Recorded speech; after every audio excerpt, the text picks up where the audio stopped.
વડોદરા શહેર ભાજપના અધ્યક્ષ જયપ્રકાશ સોનીએ સહપરિવાર સાથે મતદાન મથક પર પહોંચીને મતદાન કર્યું હતું। વડોદરાના માંજલપુર વિસ્તારમાં આવેલ કુબેરેશ્વર પ્રાથમિક શાળા ખાતે શહેર ભાજપ પ્રમુખ જયપ્રકાશ સોની પરિવારના સભ્યો સાથે પહોંચ્યા હતા।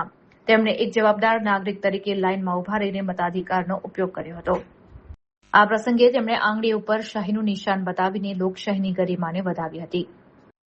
તેમણે સંસ્કારી નગરીના તમામ મતદારોને વિનંતી કરી હતી કે તેઓ પોતાના ઘરની બહાર નીકળે અને 100% મતદાન કરી આ પ્રક્રિયાને સફળ બનાવે। માંજલપુર સહિતના વિસ્તારોમાં મતદારોમાં અનેરો ઉત્સાહ જોવા મળી રહ્યો છે। સૂચવે છે કે નાગરિકો શહેરના ભવિષ્ય માટે જાગૃત છે। સૌથી પ્રથમ મતદાન પછી જલપાન આ પ્રકારના સૂત્ર સાથે સૌ નાગરિકોએ આજે આવીને મતદાન કરવું જોઈએ। આપણી ભારતની લોકશાહીને મજબૂત બનાવવા માટે મતદાન કરવું જોઈએ।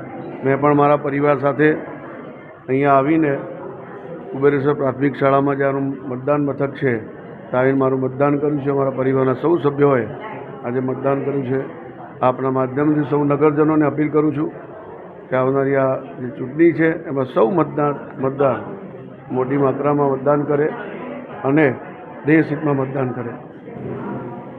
મજબૂત હોય અને વિશ્વની સૌથી મોટી લોકશાહી હોય જે કોઈ બનાવનાર હોય તે ભારતનો નાગરિક છે।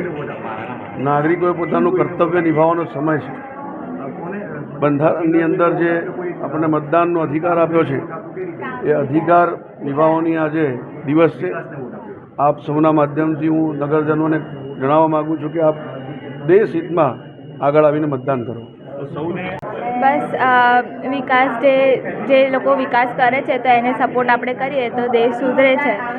તો બસ આપણે દેશને સપોર્ટ કરીશું વિકાસ માટે। લોકોને એવું અપીલ કરીએ કે તમને જે સારું લાગે તમે એ વોટ કરો અને તમને જે લાગે કે વિકાસ માટે તમારે જે કરવું જોઈએ આગળ માટે તો જે સારા લોકો છે એને તમે સપોર્ટ કરો। ધ્રિતિ સોની।